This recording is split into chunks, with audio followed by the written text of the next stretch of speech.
Test. Test.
Test.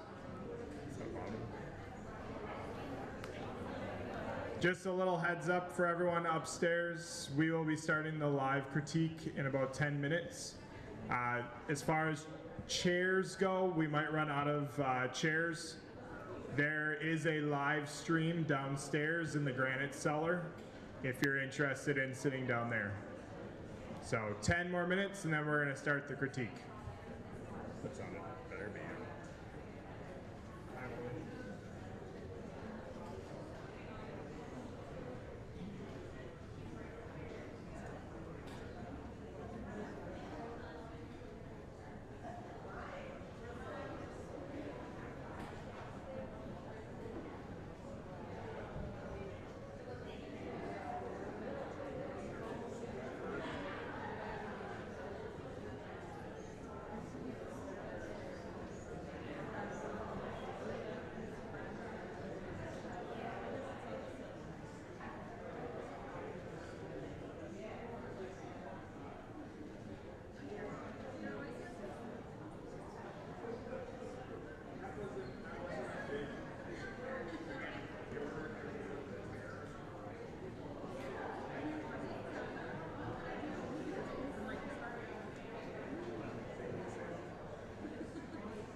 So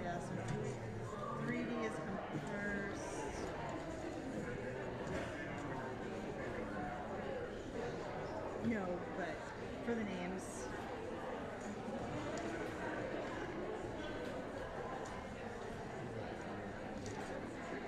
Yeah, only this one became.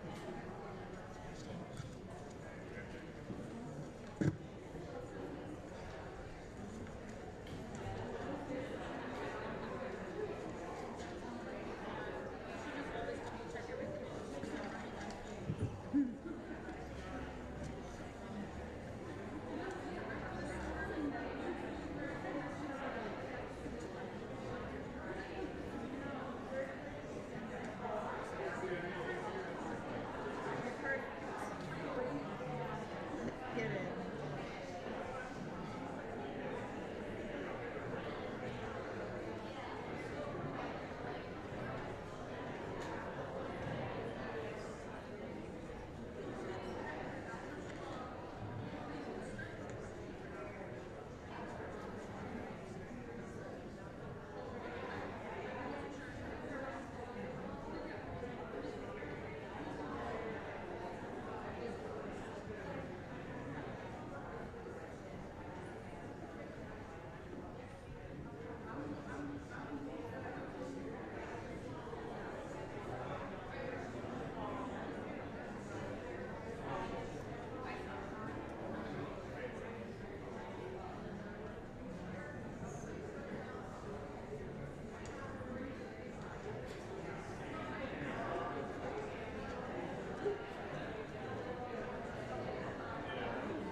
All right, if you can find your seats or come over to the area if you are interested in the critique, we'll be starting shortly.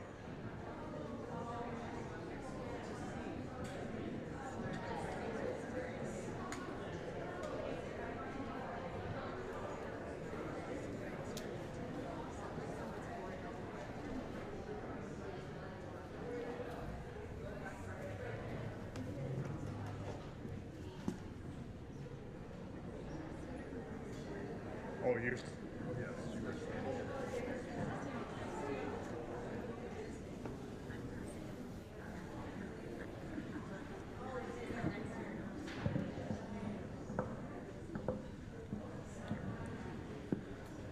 All right, we're going to start the live critique.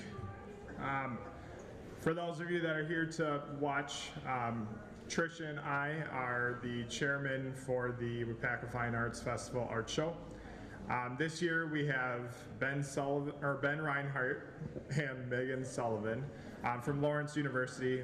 They have been here since 8 this morning, walking around and looking at everyone's pieces. They have chosen first, second, third, and honorable mention, and during their critique they will speak about those pieces that they chose. So with that, I'm going to turn it over to them. We'll be grabbing some of the pieces to display as they talk about it. Some of the heavier pieces we're going to leave where they are. Thank you.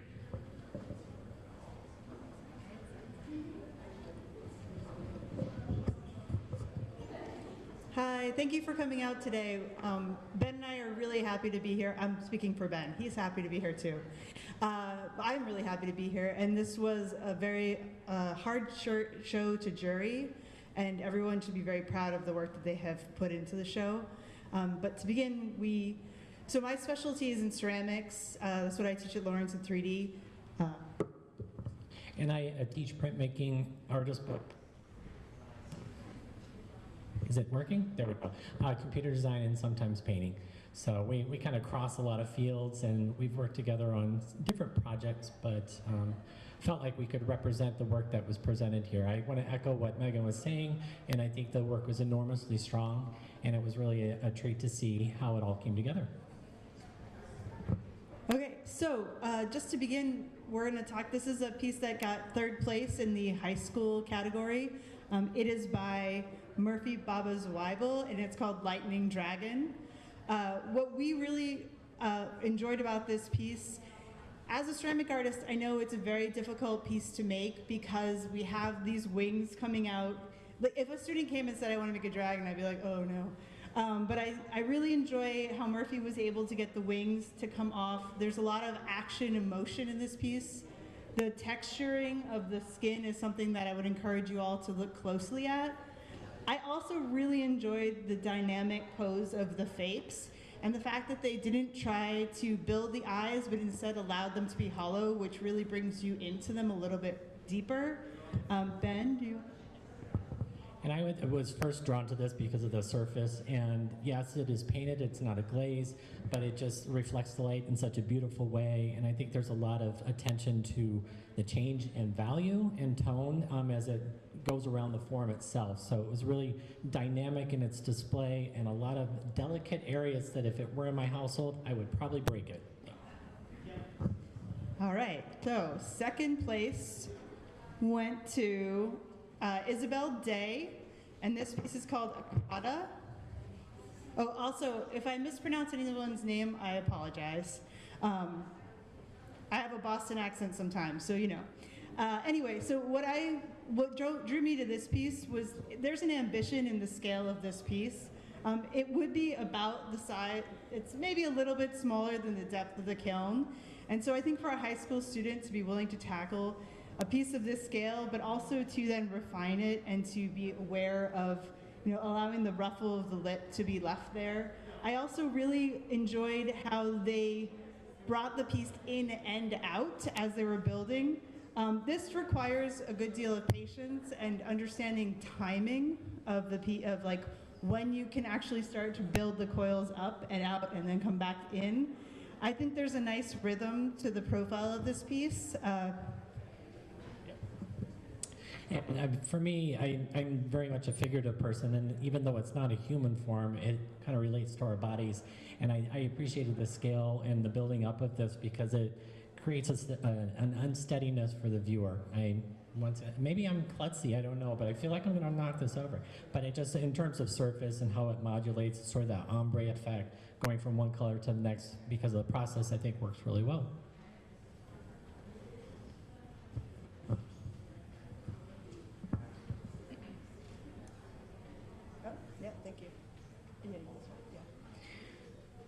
And then for 1st place, this is a piece called Moth Teapot by Autumn Hartsky. When I went through the show, I touched like everything and picked it up. This piece, all the details have been considered. The craft in this piece is very, very high. They went out of their way to make sure that the piece was built with function in mind, but they also left space for there to be room for like decoration and for like the marriage of the 2D and 3D surface. It's really nicely incorporated. They addressed all of the sides. They allowed the vine to wrap around the spout. Just gotta pick this up. They had the vine wrap around the lid. I think they did a really good job talking about all sides, making it interesting from all sides, including the bottom. I also think that they did a really good job in terms of just lining up. A teapot is a very it's a very difficult object to make for a number of different reasons, and I think they did a great job considering all the design aspects that go into a teapot, but not just making it about the teapot, but also like bringing us in with this really lovely scene.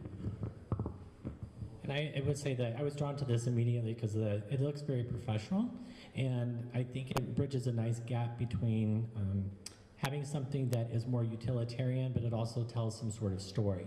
And I think because of the vines that you mentioned and the intricate surface, I love to make woodcuts, so I'm carving into wood, and that textured surface reminds me of that. And so it's very pleasing to look at and also to touch. All right, and that's our 3D category. So congratulations, high school students. Keep making good art.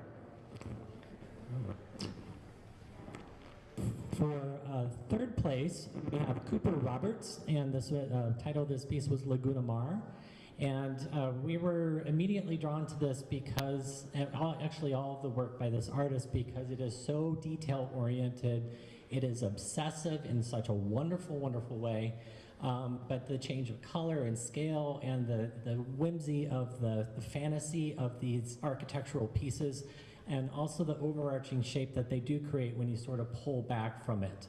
But there's an insane amount of detail that I think works really well for this body of work, but especially this piece.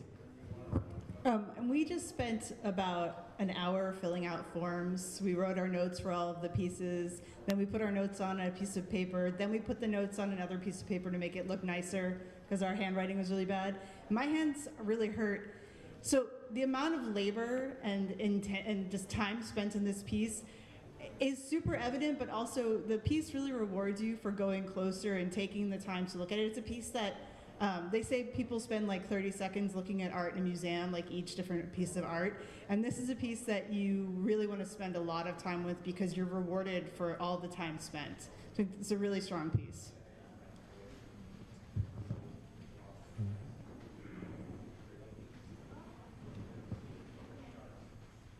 All right, our second place winner is Josie Peterson.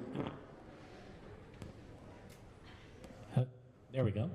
This piece is called Dreaming, and the craft of and the construction and creation of this piece is undeniably beautiful. There's a really strong attention to light, and some of it is not overly detailed, but it tricks the eye enough to make you believe like that fabric is almost satiny in approach.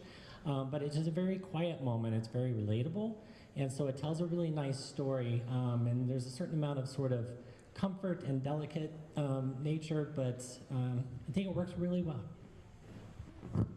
And I would just say children are incredibly hard to capture, both in drawing and in sculpting, because, no offense to children, their proportions are a little weird, when they're little. But this is a really nicely rendered child.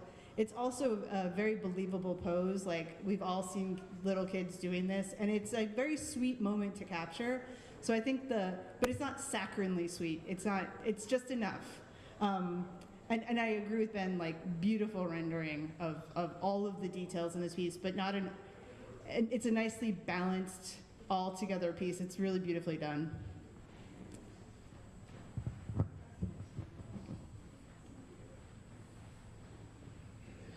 And our first place winner for 2D is Lily Zwendrinsky, and it's called Bite Your Tongue. Yeah, okay. I was also really drawn to this because the subtle layering is really sophisticated and mature. It also, because it's so detailed, it abstracts that shape in a really wonderful way, all those shapes, and it's sort of attractive all at the same time.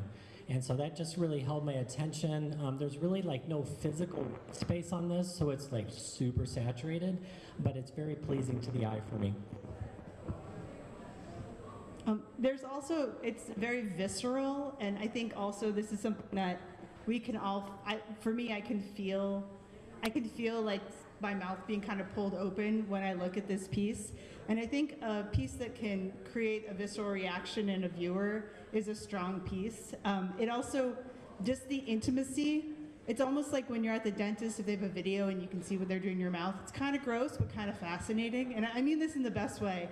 And I think that they've done a really great job being detailed but not too detailed, allowing us to sort of come in, enter into their mouth for all that is good and bad. But I think this is also a beautifully done piece. So that's the 2D for high school, so good job.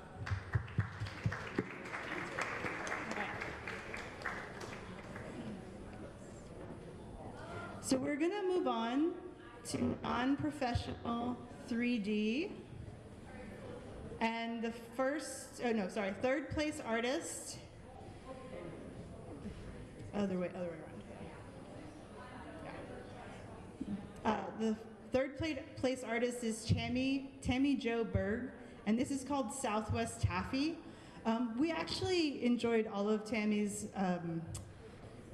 glass pieces that were over there, and we went back and forth as to which one we would actually award.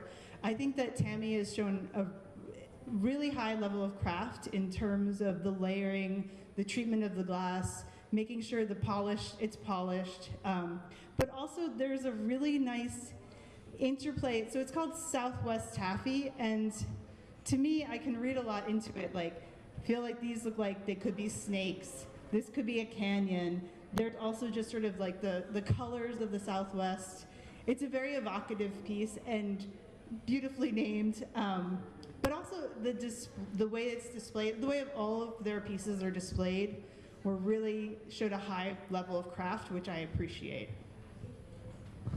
And to go off that, all the shapes that are utilized, and even though it's not anything specific about a certain sunrise or a landscape that we could put our finger on, it's just that change of texture with that sort of multicolored glass in the center and the dimension of those dots and whatnot allows the viewer to really kind of, there we go, allowed to enter that space and really to enjoy all the aspects of it. And I will echo the color palette as well. They work exceedingly well, and that contrast of warm and cool colors on the color wheel. Okay, the next piece is called Crater, and it is by Jennifer Sansone. So this piece, I really wanted to touch this piece when we were walking around, and you're not supposed to do that, unless it's ceramic, and then you're allowed to, no, I'm allowed to touch it. But this piece, you really just want to come and feel and see how it's made and feel the textures. I think they've done a great job creating it's an abstract, it's called Crater, so we know it's a crater, but it's a bit more abstracted. It could be like a web, it could be when a blood vessel has like capillaries around it, it sort of feels like it's a macro and a micro viewpoint of something, and we're not really sure what. The choice to have these lights around the edges gives it a more of a purpley feel, which I think is nice. It kind of also makes it feel more alive. Maybe that's why I'm thinking of like blood vessels. We're interested in this idea of the framing device that they used, and I have some questions about like the black board on the bottom, but I think overall, this is a piece that I could really spend a lot of time just staring at, also wanting to touch, so. Yeah, this one grabbed my attention from far away, and I just kept coming back to it, and I'm a science fiction nerd, so I think of like the original Star Trek series and all those forming the rocks that they would have. But the interactive quality of the lights, like Megan was mentioning, is just nice to see how this might change depending on where it's displayed and what vantage point you're looking at that. So I think it came together beautifully. The scale is really nice, and it would be fun to see multiples of these in a larger space. Okay, and in first place, we have it had a longer title, but I've just written down Great Baby Grub by Jenny Doyle. And we really, both of us were drawn to this piece. It's a little weird. It's, which was, I think, its strength. I'm gonna pick it up. So there's a little baby head, and then on the bottom, all around, there's this painting of these butterfly moth forms, and then there's this beautiful silk ribbon and ribbons coming out. So it's threatening and also maybe a little non-threatening. It has this mixed media element. Our eyes are brought all the way through it, It's just a really weird piece, but I also think the artist did a great job combining all of those elements. I want this piece to live in the crater. So we kept talking about that during our talk today. Yeah, they should meet each other and hang out. Yeah, we've both we looked at things individually, separately from one another, and then we came back to compare notes, and this was one that really rose to the top, and it is wonderfully quirky. I don't know how to make sense of it completely, but I want to ask the artist why they didn't put it up for sale, because I have a feeling I might have bought that. But it just, the narrative that's implied on the outside of the surface treatments of the butterflies, and you know, you've got these like sort of simple structures and different textures to deal with, and then you've got this oddball baby head that's been fastidiously crocheted and sewn around there on the opening. I'm not sure if this is a gourd, but the shape itself is very pleasing and could live, like Megan said, in a number of different locations. So that was our non-professional 3D artist. So. And then we are going to move on to our non-professional 2D artists. And third place in non-professional 2D artists is Susan Hagen with Butter Burger with Fries. You all may recognize this. Do you want to start? Yeah. Sorry, I messed everything up. This piece was really fun, and you know they're using. Hello. They are using gouache, which is like watercolor, but it's more opaque, almost like tempera paint. And it can be enormously difficult to deal with because anytime you apply more water, it reliquefies and it can get really muddy. But there's just a playful narrative. Yes, I think most of us are familiar with Culver's, but the way that they crop this and allow the viewer to kind of let them know that there's something going on beyond the context of those edges because they get kind of cropped off by the mat. But it just, you know, it's not highly detailed, but it is enough so we know exactly what's happening with the narrative. And as someone who's not from Wisconsin, I really enjoyed the specificity and like the pride of place that is evident by honoring something like Culver's. I think that was a really nice choice. So.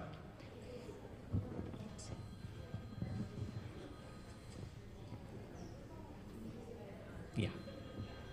And for second place, we have Kay Pazorski. It's called Cloud Drama. This artist did a number of paintings, and this was actually, I think, the smallest of all of them. But I just kept going back to it, and I think it's because of the way that it's cropped off. It's not specific to a certain area. You can think about living in the Southwest, East Coast, wherever, and you might encounter something like this. And for me, it was just kind of looking up at clouds and seeing a number of different possibilities on what those cloud formations might create, but the drama I think comes through very clearly with the color palette of that warm and cool, and the handling of the paint is really quite nice. Yeah, I would echo what Ben says, but also for me, well, one, painting clouds is very difficult, can be really too heavy-handed with it. There's a nice subtle like airiness that is appropriate for a cloud. I also think just the way that the artist cut up the composition. You know, there's a real strong diagonal line that's happening in this piece, but it's like a softer diagonal line. It really draws your eye up and then kind of brings you all the way around. Yeah, I really enjoy this piece.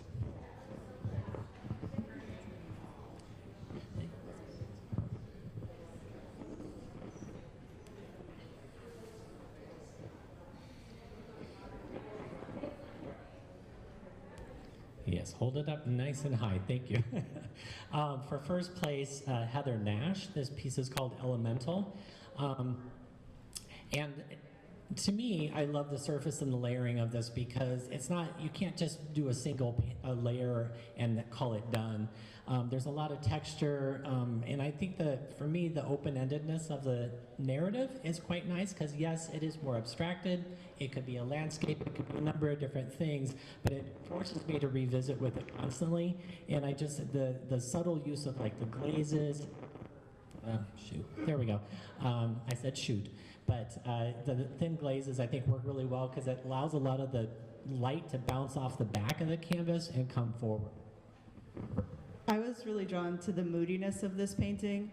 I think that it reminds me a lot of a Turner painting, this English painter from like 1800s. And I think that part of that is it's a little inscrutable as to like what exactly is happening, like Ben said, but at the same time, you want to take some time to look and to try to figure out, I mean, I always like to put my own narratives on things, but there's a lot of interplay with light and with motion, and it's just it's like like a sea, like a stormy sea, or who knows what else it could be, but I think that the emotional quality of this painting is really strong. Let's give a round of applause for our non-professional artists.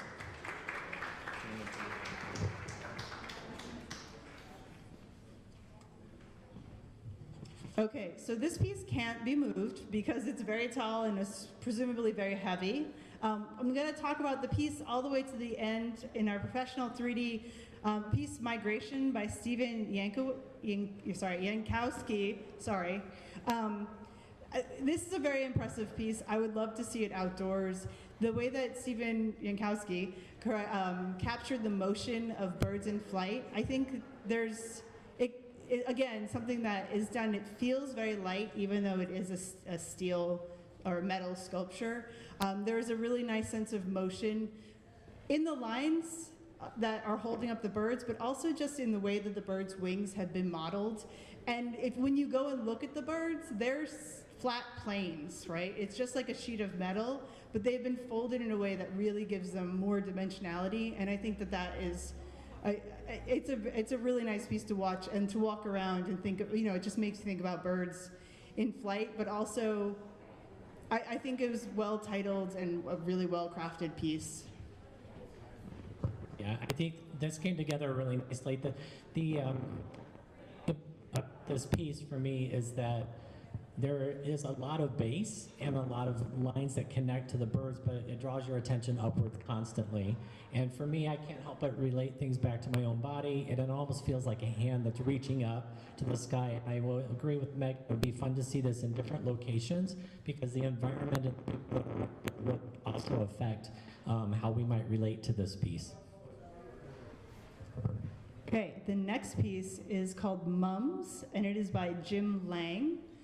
And this piece, when we first walked through the gallery, this piece is very unassuming. It was kind of, it was a little in the side with other pieces, but I kept coming back to it because there's a lot of subtle detail within this piece. There's a lot of, it's an abstracted torso that when you look at it, you're like, oh yeah, of course, at first from far away, it kind of looks like just a slab of clay. But then when you figure out it's a torso and then you get even closer, you're like, oh, there are all these drawn flowers on one part of it. There's texture on this other part. There's a nice subtle color wash throughout. But then the glaze is not too shiny. It's the right amount of shiny. But I think it really brings your eye throughout the piece. And I like when a piece is quiet, but then it's like whispering to you that you want to come back and look at it. Yeah, and I think part of beyond the texture, I love all the marks that it makes, whether they've been carved in or the use of those I'm assuming they're decals for the top, but it really changes the way that the viewer kind of interacts with it and move around in that, even though it's just a section of the body, our mind sort of fills in that space and makes us relate to how that might fit to our own body or doesn't fit. So, I mean, I would love to see more work by this artist as well. Okay, and then in first place, we have Kelly Gyrock in Death of a Cat Lady in 4 Phases. And I would say you should all come and just look at these really closely because they're very small. If you are able to come over and look at them, it starts out as like, it's cute. It's like a nice lady with her cat. And then you slowly start building this narrative that ends really, really funnily, like humorously, but also it's really macabre because she gets eaten by all the cats, spoiler alert.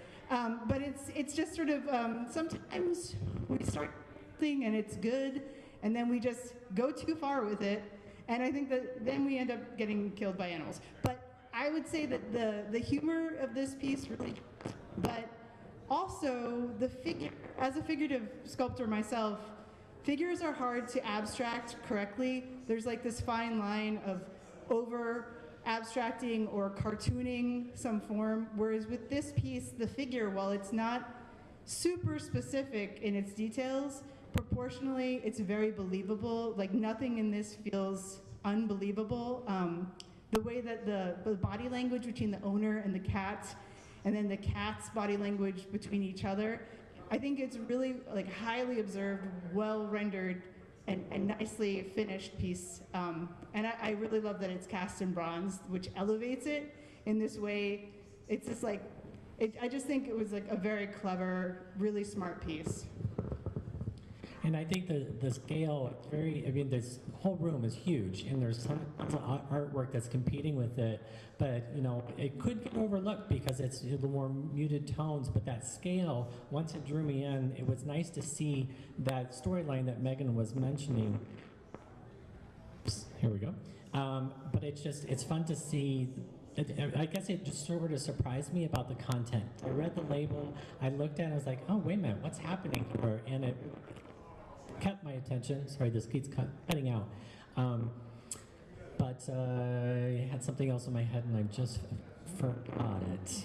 But anywho, I'm going to hand it back. All right, and that is our professional 3D category.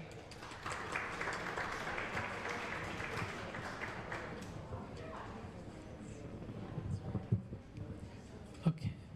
All right, for third place, it's Deanne De La Ronde. This piece is called In Its Presence. And when I saw this, I mean, I am a sucker for color, dressed a little more drab today, but the saturation of that color and how those complementary colors work off of one another, I think this is really effective as sort of functioning the left-hand side as a framing device, but then that beak sort of causes this circular motion that forces you to sort of gravitate and stay in that area for a while. I also think it's exquisitely painted. There's a lot of sophisticated thin layers that went to build this up. Don't know exactly how many, but I can't make out all of the details. And so the narrative is going to be whatever I bring into it for that day. You know, and so I can imagine if I visited with this in different sessions, I might kind of read into it in slightly different ways. And I agree with everything Ben just said, but also I would say that the presentation of this piece is something, they made some deliberate choices in terms of how they've sank it into this wooden frame. And I think that that level of detail to like that part of it, you know, you can tell that this person does that on everything. The way that the shine of the canvas and the texture of the canvas is beautifully treated. I really enjoy, again, it's like one of those paintings that you go and you look into it and there's all this stuff happening and it's kind of unknowable. And then you go and you look over here and there's also all this like, kind of like little Easter egg treats of different figures that are popping out. It's just a really nicely composed and detailed, and it's a rewarding painting, so awesome.